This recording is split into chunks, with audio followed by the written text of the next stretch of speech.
In February of last year, I said this. Really appreciate everyone who views this, all my subscribers, all 40 of them, which I've got so far. Yep, that's right. This time last year, I had 40 subscribers and I was over the moon. Well, 1 year later, we're about to pass 10,000 subscribers, a very achievable number. And I did it almost entirely with this, my old iPhone 12. Now, if you're new here, one thing that will become very quickly apparent is there is nothing special about me whatsoever. I'm not particularly cool, I'm not particularly good looking, and I don't have a lot of money. But I have managed to build a solid foundation for my channel and my business by following a few simple rules, which I'm going to share with you today.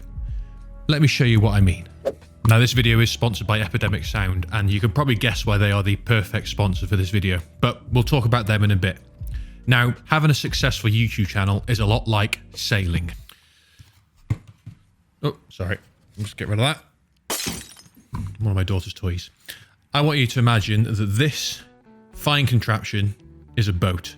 This represents your YouTube channel, and you want to get your boat from here to over here. Growth, business, whatever. Now, in this situation, I want you to imagine that your audience and the traffic that your channel gets is represented by the wind that passes over this boat. If you've never done sailing, you'll probably know that we have very little control over what wind passes over our boat. It's very similar with how much traffic our channel gets. There's very little we can do to control how many people actually visit our sites. But there is one thing that we do have a lot of control over. That is the sail that we put on our mast. Now, every time you post a video, you are posting a sail onto your mast. What that sail does is it catches the wind and hopefully propels our boat forward. Now, you'll notice that this is a tiny sail.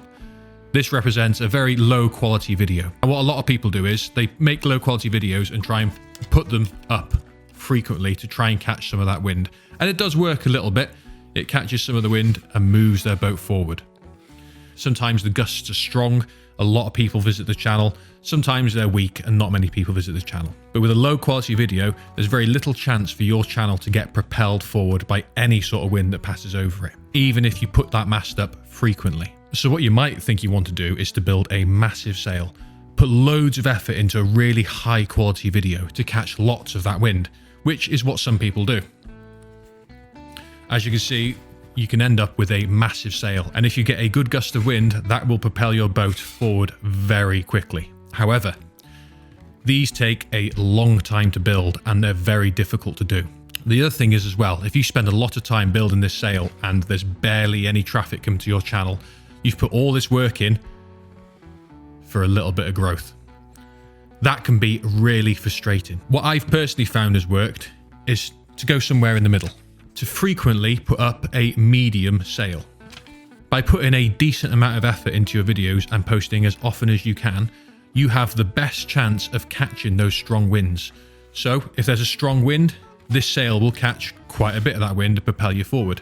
If there's not much wind, then you haven't put too much effort into a video for your channel not to be propelled forward. Viewing it this way as well can really help you not to get downhearted if you put effort into a video and you don't get much traffic. Remember, we have very little control over how much traffic our channel gets. Things like algorithms, trends, what people are interested in at the moment, those are what affect that wind. We can't do anything about that. What we can do is put effort into our sales and in how frequently we put those sales up by posting a video. Viewing it like that will help you to keep it in perspective and to make sure that you know that your effort is doing something. Remember, to be good at sailing, all it takes is to be able to catch that wind. Now, we can predict those winds sometimes. Things like trending topics, if we know there's something that is particularly being talked about at the moment, then we can build a sail specifically for that topic. If we make a video for that topic, it's generally going to catch some wind and be picked up by a lot of people. This is why you'll often see lots of YouTubers talking about things at the same time, because that's where the wind is blowing. That's what moves channels forward. Now, this doesn't always work. There's lots of nuance, but generally, thinking of your channel in this way will really help you not to get downhearted if there's periods of low growth, but it'll also help you to think how you can continue to propel your channel forward by the effort that you put in. And for the rest of this video, we're going to discuss how we can build good quality sales and put them up frequently. So point number one is that footage quality does not determine video quality. What do I mean by this? Well, you might think that when you're recording a video, the most important thing is the footage that you catch. That is absolutely not true whatsoever. There's a lot more that goes into a video than just the footage quality. Let me demonstrate this for you. So this is an example of a typical edit I would do on a video. I've color coded it so that it's really easy to follow. The orange lines are the footage that I use on a video. As you can see, there are 2 lines of footage. You've got my main A-roll and my B-roll. Now that takes up just 2 lines of my editing timeline. And I'm not a particularly complicated editor. I keep it simple because I'm pretty simple. Above, you can see I've got 4 purple lines. That represents things like graphics, text, that sort of thing, effects. So there are twice as many lines of effects and text as there are footage. The green lines, there are 5 of them. That represents the audio that goes into my videos. Yes, that's right. There are 5 lines of audio within my timeline.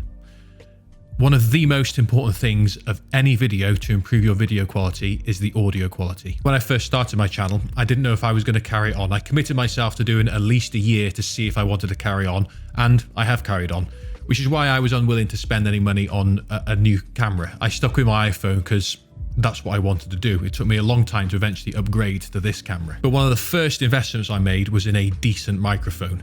And that's really important. Audio quality is one of the most important things on your channel. Personally, I went for the Rode Wireless Go 2. It's a great little microphone for outdoor and indoor use. Hands-free, so you haven't got to have it on top of your camera. You can just have it attached to you. And it solved a lot of issues. The audio quality of phones is nowhere near as good as their cameras. Cameras on most phones now are really good, quite acceptable for YouTube. But the microphones that are built into them are terrible. I honestly do recommend that you invest in a microphone as soon as possible. They don't cost a lot of money, especially in comparison to a camera, but they do make a massive difference. So that represents 2 lines of my audio. The other 3 lines are music and sound effects, and I want to thank this week's sponsor for providing these for me. Now, if you don't know who Epidemic Sound are, they're a service that provide royalty-free music and sound effects that you can use in your videos. Now, the music that we use in our videos makes a massive difference to how they come across and feel. For example, take notice of how boring this B-roll is with just the sounds from the microphone. Whereas, if we add a little music and sound effects,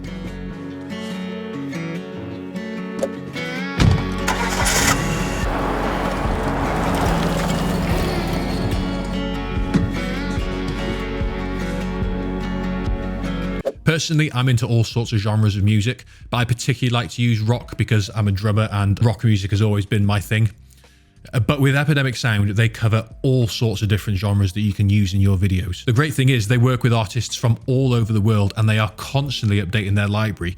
So you can get all different types of royalty-free music without worrying about getting a copyright strike against your videos or about sharing your ad revenue as well, which is what YouTube is starting to do with using some forms of music.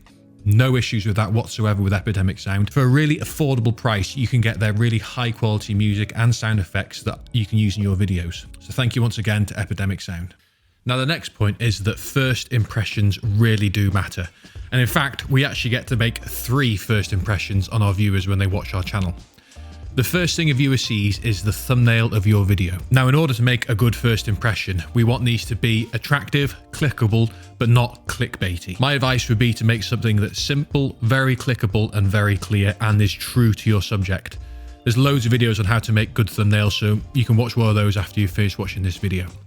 And the second first impression that we get to make is the title that we give our video. There's lots of debate about what a good title is, but what I've found has worked is just to be honest in what your video is about and keep it as simple as possible. If you do that, then you give your video the best chance of being picked up and clicked by someone. They see the thumbnail, they see the title, they click on the video. The final first impression we get to make is the introduction to our video. Now, this is really important. Generally, I found it quite good to script my introduction, either by means of a voiceover at the beginning over some B-roll, or when I do my first introductory point, really honing in on what I want to say at the beginning to make people want to watch the rest of my video. If you just start out with some boring B-roll or just some chatter about how your week's gone, that sort of thing, people will very quickly click off the video and not really want to watch it. Whereas if in the very beginning, you promise your viewer something and pose a question to them, they are much likely to stick around and watch that video, which is what we want and is what our viewers want. And that brings me on to my next point. Give the people what they want. Honestly, there's so many YouTubers that just waffle on and don't get to the point of what their viewers want. Remember, people generally have clicked on the video to find out something. When you're an unknown person, like I still am really, people aren't just going to click on the video for you. You need to give them a reason to watch your video. And in order to do that, you need to give them what they want. Think about what your audience wants to see. What do they want to learn? Do you want to entertain them? Find a need and then fill that need. Give them what they want and give it to them quickly. By doing that, people will genuinely appreciate your content and feel like they've gained something from it. Remember, your audience don't owe you anything. You're giving them a service, so give them that service well. It can be tempting to put in lots of filler content, trying to drag out your video, but that isn't effective at all. Now, it is true that once you get monetized, your video needs to be at least 8 minutes long for you to be able to put adverts in the middle of your video. I want you to completely ignore that fact. I took that into account when I first started and tried to fill out my videos to longer than 8 minutes. And to be honest, I think that really damaged my channel growth at the beginning. Completely ignore how long your video is. Try and make it as short and to the point as possible. That's the easiest way of getting people to subscribe to your channel, because they know that when they click on one of your videos, they're going to get exactly what they want and they're going to get it quickly. A great thing to do is make sure you're not repeating yourself as well. Don't repeat yourself. Saying things over and over again. Repeating yourself is bad by repeating yourself. See, it's really annoying, isn't it? But if you get to the point quickly, it means that people stick with your video a lot longer. Eventually, when you start growing your channel a little bit, you can put a few extra little bits in about your personal life and that sort of thing, because you'll start building a loyal fan base. Now, by this point, I don't mean listen to the haters. When you put out content, you will get negative comments on your videos. They're very few and far between, honestly, especially if you're trying to be sincere and put out good content. Don't listen to them. Listen to people who are genuinely there to enjoy your videos. If you're confident that you're giving a good service and providing good information and quality content, then it's very easy to ignore those sorts of comments because you're confident that you're in the right. There are some people out there who just want to make you feel bad. Please just drown them out and ignore them, because when you genuinely give people what they want, then they will genuinely want to watch your videos over and over again. Now, when it comes to point number 4, this is a really important one. Don't try and be somebody else. I hate the advice to be yourself. It's so hard to be yourself on camera, especially if you're new to it. I feel like I'm a lot more natural in front of a camera now that I've had a lot of practice, but when you're first starting out, trying to be yourself is really bad advice because it's just, for most people, absolutely impossible.